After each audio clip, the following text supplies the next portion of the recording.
दोस्तों अगर आज से ही 10 साल पहले अगर हम लोग कैलकुलेट करने की कोशिश करें तो एक बिटकॉइन एक यूएस डॉलर के वैल्यू का था। यानी कि एक बिटकॉइन की वैल्यू 72 रुपीज थी।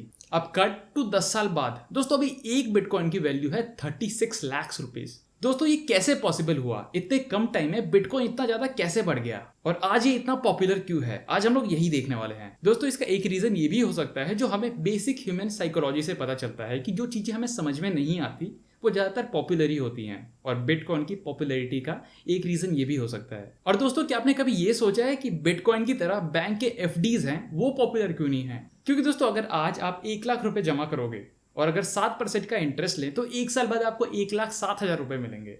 तो दोस्तों अचानक से 1 साल में आपके पैसे कैसे बढ़ जाते हैं? क्योंकि दोस्तों यहाँ प्रोसेस हम सबको पता है और ये चीज ट्रांसपेरेंट भी है, क्योंकि आपके ही रुपए बैंक दूसरों को लोन देता है हाई इंटरेस्ट पे। जैसे कि आपको 7% बैंक दे रहा है तो वहीं आपके पैसों को बैंक लोन देगा 22% इंटरेस्ट रेट पे, और जब वो पैसे मिलेंगे तो बैंक उन्हीं 22% रुपीज से आपके 7% इंटरेस्ट भी दे देगा। तो इससे बैंक को भी फायदा है और आपको थोड़ा बहुत प्रॉफिट भी मिल गया। क्या आप कभी इस चीज पे सवाल करते हो कि बैंक लोन देते समय मुझे क्यों नहीं बुलाता? क्योंकि आखिरकार वो मेरे ही एफडी के रुपए हैं जो बैंक दूसरों को लोन दे रहा है, तो मेरा भी वहां प्रेजेंट होना बहुत ज्यादा जरूरी है। दोस्तों नहीं, इस चीज की कोई जरूरत ही नहीं है, क्योंकि दोस्तों यहाँ हमारा बैंक पे विश्वास आ जाता है। हम सबको पता है कि बैंक हमारे साथ फ्रॉड बिल्कुल नहीं करेगा और हमारे जो एफडी के रुपए हैं वो ज्यादातर सेफ हैं। एफडी फिलहाल एक श्योर शॉट गारंटी है कि आपको इतना परसेंट रिटर्न 1 साल बाद मिल जाएगा, बट वही गारंटी हमें बिटकॉइन में नहीं मिलती।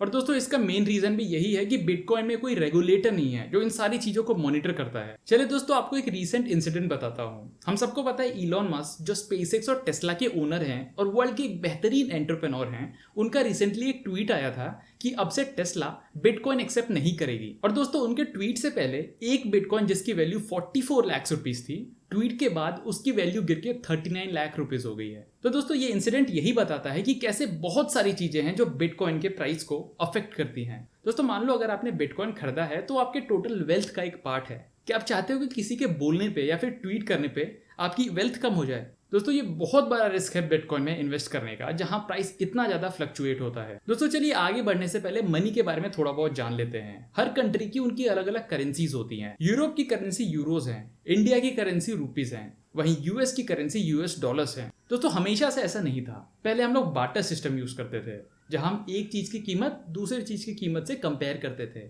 मानो कि 1.5 किलो गेहूं के बदले 2 किलो चने, 2 किलो चने के बदले 2 एप्पल्स, और 2 एप्पल्स के बदले 10 अंडे। क्योंकि दोस्तों उस समय कॉइन्स नहीं हुआ करते थे, और जब धीरे धीरे समय बीतता गया तो हम लोग गोल्ड लेके आए, सिल्वर लेके आए, ब्रॉन्ज लेके आए और इन सबके कॉइन्स बनाए जो हम लोग एक दूसरे से एक्सचेंज के लिए यूज करते थे। दोस्तों अगर आप मनी की डेफिनेशन भी चेक करोगे तो आप देखोगे कि money is an exchange of medium. यानी कि मनी जिंदा रहने के लिए जरूरी नहीं है, बल्कि आप मनी से जो चीजें खरीद सकते हो वो जिंदा रहने के लिए जरूरी है। तो दोस्तों ये डेफिनेशन हमें ये बताता है कि जिन चीजों को हम लोग एक्सचेंज के लिए एक्सेप्ट करने लग जाते हैं वो हमारा नया मनी बन जाता है। मगर दोस्तों नोट्स और कॉइन्स की सबसे बड़ी प्रॉब्लम ये है कि इन सारी चीजों का दारोमदार एक सेंट्रल पावर के हाथ में होता है, जिसे हम लोग सेंट्रल बैंक बोलते हैं। और ये सेंट्रल बैंक हर कंट्री में अलग अलग होता है। अगर इंडिया का बताऊं तो हम लोग इसे रिजर्व बैंक ऑफ इंडिया बोलते हैं। मगर दोस्तों यहाँ क्रिप्टो यूजर्स बोलते हैं कि हमें कोई सेंट्रल पावर नहीं चाहिए और हम लोग ट्रस्ट बेस्ड सिस्टम पे काम करना चाहते हैं, जहां हम किसी को भी मनी अपने हिसाब से भेज सकते हैं और यहाँ कोई थर्ड पार्टी का इन्वॉल्वमेंट हमें नहीं चाहिए। और दोस्तों आपको पता है क्रिप्टो करेंसी या फिर बिटकॉइन बनाने का सबसे बड़ा रीजन भी यही है। दोस्तों जैसे स्टॉक मार्केट में किसी भी कंपनी में इन्वेस्ट करने से पहले आप उस कंपनी के एनुअल रिपोर्ट्स पढ़ते हो, उसी तरह क्रिप्टो वर्ल्ड में किसी भी क्रिप्टो करेंसी में इन्वेस्ट करने से पहले उनके व्हाइट पेपर्स पढ़ना बहुत ज्यादा जरूरी है।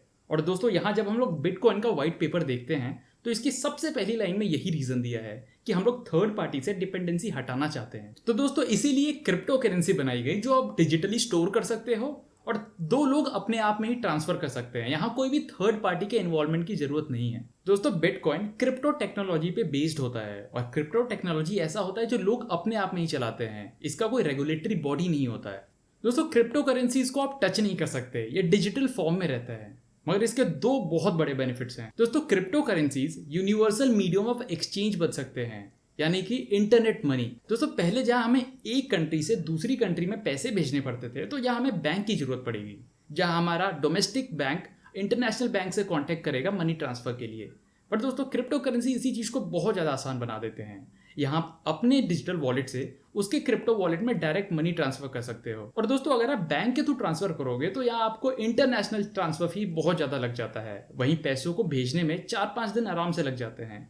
पर दोस्तों ये चीज क्रिप्टो करेंसीज के साथ बिल्कुल भी नहीं है, ये इंस्टेंट ट्रांसफर होते हैं। और दोस्तों दूसरी बड़ी चीज, ये एक डिजिटल इन्वेस्टमेंट की तरह हो सकते हैं। दोस्तों जैसे क्रिप्टो करेंसीज का यूज ऑलमोस्ट हर जगह बढ़ रहा है तो उनकी वैल्यू भी बढ़ते जा रही है। तो अगर आप कुछ क्रिप्टो करेंसीज अपने पास रख लोगे जैसे बिटकॉइन, इथीरियम, तो आगे चल के इनकी वैल्यू बढ़ने के बहुत अच्छे चांसेस हैं। मगर दोस्तों यहाँ प्रॉब्लम ये आ जाती है कि इन चीजों को गवर्नमेंट रेगुलेट नहीं कर सकती, मगर इनके खिलाफ रूल्स जरूर बना सकती है। दोस्तों यहाँ आप इकोनॉमिक टाइम्स का आर्टिकल भी देख सकते हो जहां हमारी गवर्नमेंट खुद बोलती है कि वो फिलहाल क्रिप्टो करेंसीज को हमारी कंट्री में बैन नहीं करना चाहती। फिलहाल वो क्रिप्टो करेंसीज के साथ एक्सप्लोर करना चाहती हैं। बट दोस्तों ये चीज हमें पूरी तरह गारंटी नहीं देती कि आगे चल के ये बिटकॉइन या फिर क्रिप्टो करेंसीज बैन नहीं होंगी। इसीलिए आपको इसमें इन्वेस्ट करने से पहले इसका भी ध्यान अच्छी तरह रखना चाहिए। वहीं गवर्नमेंट ने हमें ये भी बोला है कि हम लोग फिलहाल इंडिया में क्रिप्टो करेंसीज को as a medium of exchange use नहीं कर सकते, यानी कि हम लोग किसी को क्रिप्टो करेंसीज देके कुछ चीज नहीं खरीद सकते। वहीं अगर हम लोग दूसरी कंट्रीज की बात करें जैसे यूएस, तो वहीं बहुत सारे वेंडर्स ने क्रिप्टो करेंसीज को एक्सेप्ट करना शुरू कर दिया है। जैसे आप ये आर्टिकल देख सकते हो जहां पेपाल और एक्सबॉक्स ने बिटकॉइन एक्सेप्ट करना शुरू कर दिया है। और दोस्तों ये भी एक रीजन है कि बिटकॉइन का प्राइस इतना ज्यादा क्यों बढ़ रहा है। बट क्या ये प्राइस हमेशा बढ़ता रहेगा? दोस्तों इसका आंसर कोई भी श्योरली बता नहीं सकता, क्योंकि दोस्तों फिलहाल जब हम लोग बात कर रहे हैं तो टोटल 2000 से भी ज्यादा क्रिप्टो करेंसीज मार्केट में है। और कौन सा आगे चल के सक्सेसफुल होगा या फिर जो अच्छा सक्सेसफुल परफॉर्म कर चुका है, क्या वो आगे चलकर ऐसा ही परफॉर्म करेगा, ये कोई भी नहीं बोल सकता। और आगे चल के गवर्नमेंट इसे अलाउ करेगी या फिर बैन करेगी, ये भी बोलना बहुत ज्यादा मुश्किल है। दोस्तों इसमें इन्वेस्टमेंट करना ये आपका टोटल पर्सनल डिसीजन होगा, बट इनको एक्सप्लोर करने के लिए मैं आपको जरूर रिकमेंड करूंगा, क्योंकि क्या पता फ्यूचर में आपको इनकी जरूरत पड़ जाए। मगर अगर आप ये सोच के इन्वेस्ट करो कि फ्यूचर में आपको एक गारंटीड रिटर्न मिल जाए, तो दोस्तों इसका आंसर अ बिग नो है। दोस्तों कमेंट सेक्शन में आपका बिटकॉइन या फिर क्रिप्टो करेंसीज का व्यू जरूर बताना। तो दोस्तों यही था इस वीडियो में। अगर वीडियो पसंद आए तो इसे लाइक करना बिल्कुल मत भूलना और अपने दोस्तों के साथ जरूर शेयर करना। तो मैं मिलता हूँ आपको मेरे नेक्स्ट वीडियो में, तब तक आप सब अपना ख्याल रखिए। Take care, bye bye.